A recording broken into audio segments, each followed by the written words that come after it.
नमस्कार दोस्तों, मैं लाल बहादुर आपका अपने चैनल बहादुर सर ऑनलाइन क्लासेस में स्वागत करता हूं। चलिए देखते हैं, ये मेरा फिजिक्स का 9वां लेक्चर है। मापन ख़त्म हो गया है 9वें लेक्चर से। अब हम लोग दूरी, विस्थापन, वेग, त्वरण, बल, इन सब के बारे में आगे पढ़ेंगे दोस्तों। तो देखिए, इस वीडियो में हम आपको किस चीज़ के बारे में बताएंगे, पहले ही देख लेते हैं। इसमें हम लोग पढ़ेंगे दूरी के बारे में, पढ़ेंगे विस्थापन के बारे में,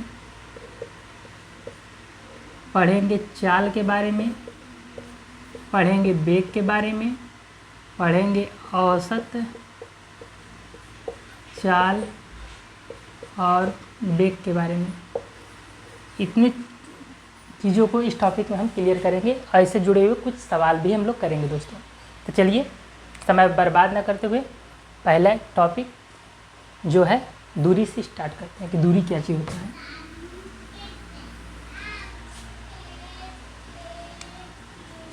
तो देखिए, पहले देख लेते हैं दूरी और विस्थापन में अंतर। दूरी और विस्थापन में क्या अंतर होता है, समझते चलेंगे या लिखते चलेंगे दोस्तों, ठीक है। दूरी क्या होता है, कोई वस्तु है, ये कोई वस्तु है मान लीजिए, ठीक है। आपका ये कोई वस्तु है, वस्तु एक स्थान से दूसरे स्थान पर चली गई, यहाँ से यहाँ ये वस्तु चली गई। तो वस्तु जहाँ पर रहती है उसकी प्रारंभिक अवस्था रहती है, इसकी प्रारंभिक अवस्था रहेगी। यहाँ से मान लीजिए यहाँ गई, यहाँ से फिर यहाँ चली आई, ये इसकी अंतिम अवस्था होगी, अंतिम अवस्था। वस्तु हमारी कहाँ पहुँच गई, यहाँ। वस्तु यहाँ थी, कुछ समय बाद यहाँ गई, कुछ समय के बाद यहाँ चली गई वस्तु। मान लीजिए यहाँ से यहाँ की दूरी है 7 मीटर और यहाँ से यहाँ की दूरी है 5 मीटर, ठीक है। तो देखिए, दूरी क्या होता है, वस्तु द्वारा तय की गई कुल लंबाई। वस्तु यहाँ से चलना चालू की, यहाँ से यहाँ गई, यहाँ से यहाँ गई, तो कितनी लंबाई उसने तय किया। तो 7 मीटर यहाँ तय किया, 5 मीटर यहाँ तय की। यहाँ से यहाँ तक जाने में 7 मीटर और यहाँ से यहाँ तक जाने में, यहाँ पहुँचने में 5 मीटर। तो टोटल लंबाई कितना तय किया, 7 और 5 कितना, 12 मीटर लंबाई तय किया। तो वस्तु द्वारा जो तय की गई लंबाई होगी उसी को हम लोग बोलते हैं विस्थापन, उसी को हम लोग बोलते हैं दूरी। वस्तु द्वारा कितनी लंबाई तय की जा रही है उसी को बोलेंगे हम लोग दूरी। तो पहला देखेंगे अंतर, वस्तु द्वारा तय की गई लंबाई। वस्तु द्वारा तय की गई लंबाई को हम लोग क्या कहते हैं, दूरी। विस्थापन किसको कहते हैं, इसकी प्रारंभिक, किसी वस्तु की प्रारंभिक अवस्था और अंतिम अवस्था, इन लोगों की सीधी दूरी जो होगी, ये जो सीधी दूरी होगी इसी को हम लोग क्या कहेंगे, विस्थापन। तो विस्थापन क्या है, प्रारंभिक अवस्था और अंतिम अवस्था, अंतिम अवस्था के बीच की लंबाई। प्रारंभिक अवस्था और अंतिम अवस्था के बीच की जो लंबाई होगी उसी को हम लोग क्या कहेंगे, विस्थापन। तो ये हमारा क्या होगा, विस्थापन। और जो यहाँ से घूम के ऐसे ऐसे ऐसे ऐसे करके यहाँ गए हैं, इसे हम लोग क्या कहेंगे, दूरी, ठीक है। तो उम्मीद आपको समझ में आ गई होगी परिभाषा। दूर पूछेगा दूरी किसे कहते हैं, तो बताएंगे वस्तु द्वारा तय की गई लंबाई को दूरी कहते हैं। विस्थापन किसे कहते हैं, किसी वस्तु की प्रारंभिक अवस्था और अंतिम अवस्था के बीच की जो लंबाई होगी उसी को हम लोग क्या कहते हैं, विस्थापन कहते हैं। दूरी को डी से दिखाते हैं, क्योंकि इसका इंग्लिश में कहते हैं डिस्टेंस। इसमें पहला अक्षर डी है इसलिए इसे डी से दिखा दिए। विस्थापन को इंग्लिश में कहते हैं डिस्प्लेसमेंट। इसमें पहला अक्षर डी आया तो इसको डी से तो नहीं दिखाएंगे, क्योंकि डी से इसको दिखा दिए हैं। इसे हम लोग किससे दिखाते हैं, स्मॉल यस से। किससे दिखाएंगे, स्मॉल यस से। चलिए, इसका मात्रक देख लेते हैं। इसका मात्रक मीटर होता है और इसका भी मात्रक देखेंगे तो मीटर होता है, दोनों का मात्रक सेम ही होता है। चौथा देखेंगे, यह कैसी राशि है, यह एक अदिश राशि है। कैसी राशि है, अदिश राशि। कैसे पता, हमने बताया था सदिश राशियों की पहचान में कि ब या व आ जाए। जिस राशि में ब या व आ जाता है वह राशि सदिश होता है। और बहुत सारे अंतर होते हैं, उसको जाके पिछली वीडियो में आप देख सकते हैं। तो जिसमें ब या व आ जाता है वह सदिश राशि होता है, जिसमें न ब है न व है ये सदिश राशि नहीं होगा, अदिश। इसमें देखिए व आ गया, इसका मतलब एक कैसी राशि होगी, ये होगी सदिश राशि। कैसी राशि होगी, सदिश राशि। और हमने बताया था एक चीज़ और, जो अदिश राशियाँ होती हैं उसका मान केवल धनात्मक होता है, शून्य से चालू होगा धनात्मक की तरफ बढ़ेगा। तो अदिश राशियों का मान केवल धनात्मक होता है, केवल धनात्मक। अदिश राशियों का मान केवल धनात्मक होता है। ऐसे ही सदिश राशियों के बारे में देखेंगे तो सदिश राशियों का मान क्या होता है, ऋणात्मक भी होता है, शून्य भी होता है और धनात्मक भी होता है। इसका तीनों मान होता है। जो सदिश राशियों का मान होता है वो ऋणात्मक भी हो सकता है, शून्य भी हो सकता है और धनात्मक भी हो सकता है। शून्य कब होगा, कोई वस्तु यहाँ से चली, यहाँ पहुँची, फिर यहाँ पहुँच गई, फिर यहाँ से फिर इसी जगह पहुँच गई, जहाँ से चली थी अगर उसी जगह पहुँच गई, उसकी प्रारंभिक अवस्था भी हुई होगी, अंतिम अवस्था भी हुई होगी, हो गई, तो उस समय उसका विस्थापन क्या होगा, शून्य होगा। उम्मीद है कि आपको दूरी और विस्थापन में अंतर समझ में आ गया होगा। ज़्यादातर यही पूछता है कि दूरी कैसी राशि है अदिश, विस्थापन कैसी राशि है सदिश। दूरी का मान क्या हो सकता है, केवल धनात्मक अंक हो सकता है, और विस्थापन का मान क्या हो सकता है, ऋणात्मक, शून्य, धनात्मक, कुछ भी हो सकता है। और परिभाषा पूछ लेता है। उम्मीद है आपको समझ में आ गई होगी। चलिए आगे बढ़ते हैं, इसको आप नोट करेंगे। अब हम लोग देखते हैं चाल और वेग के बारे में, कि चाल क्या होता है, वेग क्या होता है। चाल को स्पीड कहते हैं, वेग को क्या कहते हैं, वेलोसिटी। इन दोनों के बीच अंतर देखते हैं। पहला अंतर तो यही मिल गया, इसे यस से दिखा रहे हैं तो इसे कैप्चर यस से दिखाएंगे, क्योंकि पहला अक्षर यस है तो इसको यस से दिखाएंगे। वेग में पहला अक्षर वी है, इसीलिए इसे हम लोग दिखाएंगे वी से। अब देखिए दूसरा, इसका सूत्र क्या होता है, चाल बराबर होता है दूरी बटे समय। चाल बराबर क्या होता है, दूरी बटे समय। ऐसे ही वेग बराबर क्या होता है, वेग बराबर होता है विस्थापन बटे समय। अब देखिए अगर आप परिभाषा बनाना चाहें, इसकी परिभाषा बनाना चाहें तो परिभाषा क्या बनेगा, अगर समय का मान 1 रख दें, समय का मान 1 रख दें, मतलब 1 सेकंड में समय का मान 1 रख दें, तो चाल और दूरी क्या हो जाएगा, आपस में बराबर, क्योंकि समय का 1 मान रखेंगे तो उसका कोई प्रभाव नहीं पड़ेगा, तो चाल उस समय क्या हो जाएगा, दूरी के बराबर।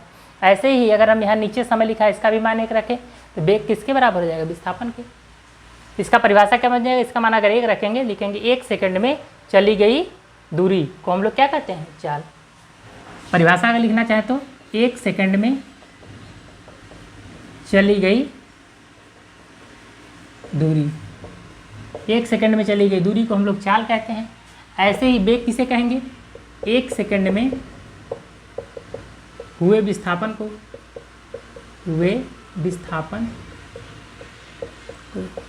हम लोग क्या कहते हैं, वेग। 1 सेकंड में चली गई दूरी को हम लोग क्या कहते हैं, चाल। अब देखिए अगर चाल का मात्रक जाने तो चाल का मात्रक क्या होगा, तो चाल बराबर होता है दूरी बटे समय। दूरी को किसमें नापते हैं, मीटर में, समय को सेकंड में। ऐसे वेग बराबर क्या होता है, विस्थापन बटे समय। विस्थापन को किसमें नापते हैं, मीटर में, समय को किसमें नापते हैं, सेकंड में। ये हमने पिछले वीडियो में बता दिया है, वहाँ जाके आप देख सकते हैं। इसका मात्रक, चाल का मात्रक क्या होगा, मीटर प्रति सेकेंड, और इसका भी मात्रक क्या होगा, मीटर प्रति सेकेंड। दोनों को देख लेंगे तो चाल का भी मात्रक मीटर प्रति सेकंड होता है, वेग का भी मात्रक मीटर प्रति सेकंड होता है। अब देखते हैं अगला, चाल कैसी राशि है, तो चाल कैसी राशि है, इसमें ना तो ब है ना तो व है, कैसी राशि होगी बताइए, कैसी राशि होगी, अदिश राशि।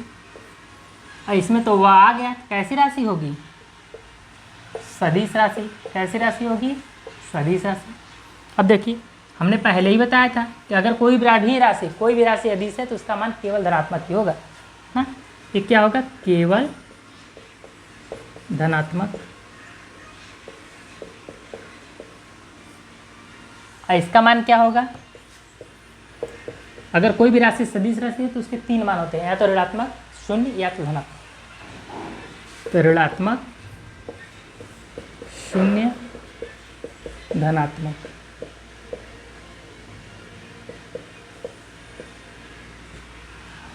अंतर आपको समझ में आ गया होगा दोस्तों। इसमें क्या क्या, चाल में क्या क्या होता है, वेग में क्या क्या चीज़ें होती हैं, दोनों का आप कंपेयर करके आप सवाल को हल कर सकते हैं। ठीक है दोस्तों। इसमें क्या ज़्यादा ज़्यादा पूछा जाता है, चाल कैसी राशि, अदिश राशि। चाल का मान क्या हो सकता है, केवल धनात्मक। वेग के बारे में पूछेगा, वेग कैसी राशि होती है, सदिश राशि। वेग का क्या क्या मान हो सकता है, ऋणात्मक, शून्य और धनात्मक, कुछ भी हो सकता है। वेग का मात्रक क्या होता है, मीटर प्रति सेकंड। इसका मात्रक क्या होगा, मीटर प्रति सेकंड। जब मात्रक सेम होगा तो बीमा भी सेम होगा। अगर बीमा लिखना चाहे इसका तो क्या होगा, LT - 1 लिखना हमने सिखा दिया था, पीछे वीडियो में आप देख सकते हैं। इसका भी क्या होगा, LT - 1, दोनों का सेम ही होगा। चलिए एक चीज़ और वेग के बारे में जान लेते हैं कि वेग 2 तरह का होता है। वेग कितनी तरह का होता है, वेग 2 तरह का होता है। एक होता है प्रारंभिक वेग और एक होता है अंतिम वेग। वेग 2 तरह का होता है, एक होता है प्रारंभिक वेग, एक होता है अंतिम वेग। प्रारंभिक वेग को हम लोग किससे दिखाते हैं, स्मॉल u से, और अंतिम वेग को किससे दिखाते हैं, स्मॉल v से। वेग हमारा 2 तरह का होता है, एक होता है प्रारंभिक वेग, एक होता है अंतिम वेग। जो शुरुआत में जो वेग होता है उसे हम लोग प्रारंभिक वेग कहेंगे, उसे स्मॉल u से दिखाते हैं। जो अंत में जो वेग होता है उसे अंतिम वेग, उसे दिखाते हैं v से। ठीक है दोस्तों, उम्मीद है आपको चाल और वेग में अंतर समझ में आ गया होगा। चलिए कुछ आगे बढ़ते हैं। अब हम लोग देखते हैं औसत चाल और औसत वेग के बारे में।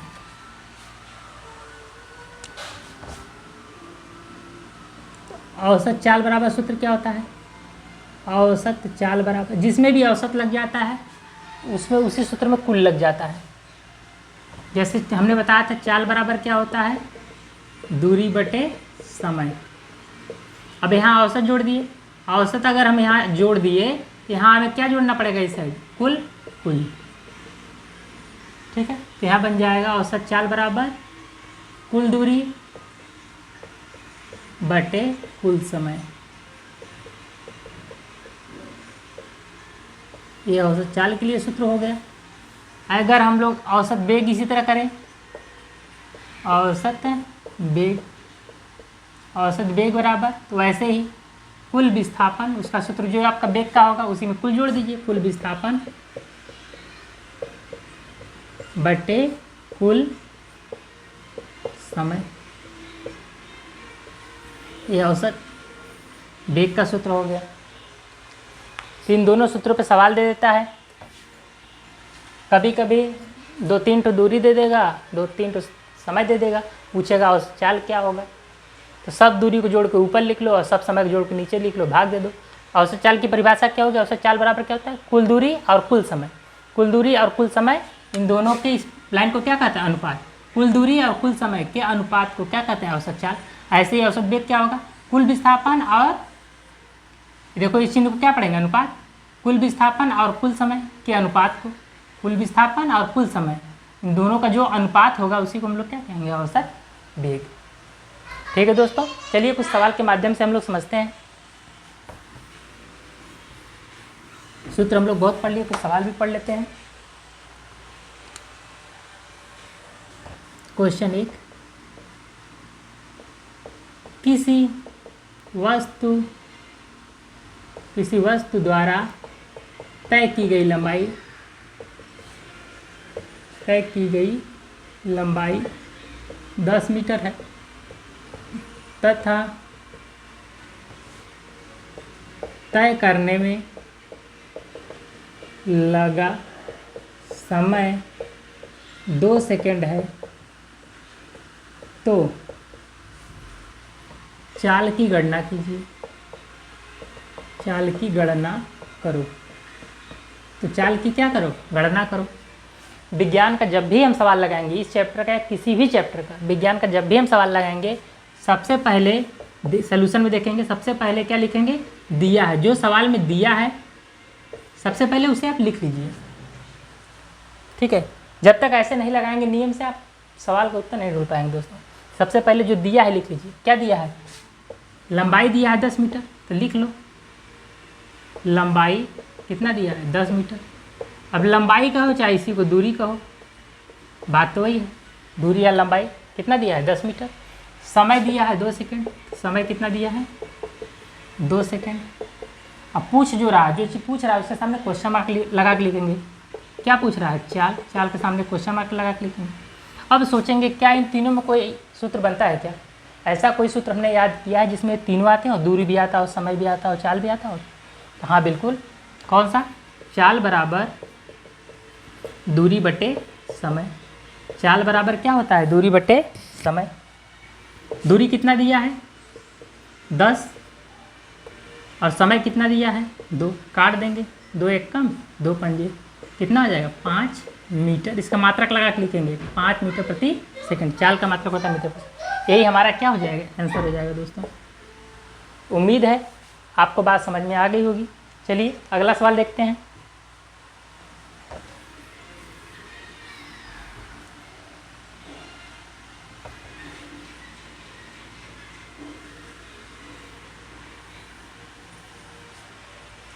क्वेश्चन 2 देखते हैं। किसी वस्तु द्वारा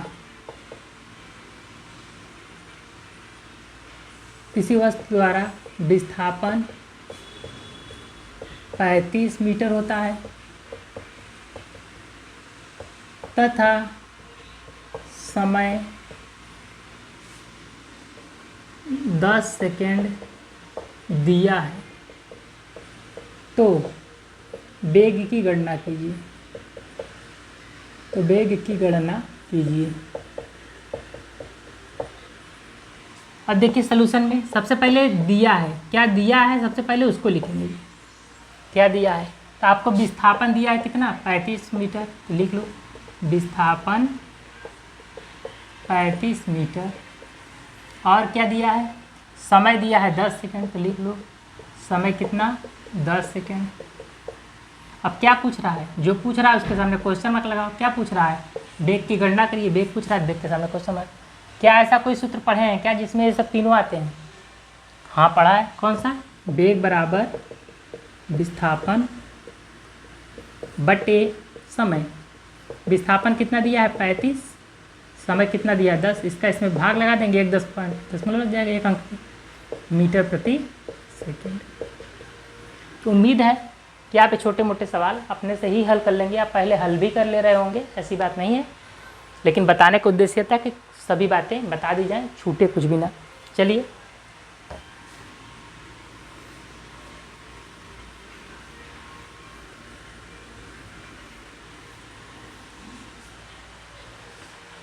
तो उम्मीद है आपको सारी बातें धीरे धीरे पता चलेंगी। इसके आप रिवाइज करिए। अब मिलते हैं अगले वीडियो में। ठीक है दोस्तों, नमस्कार।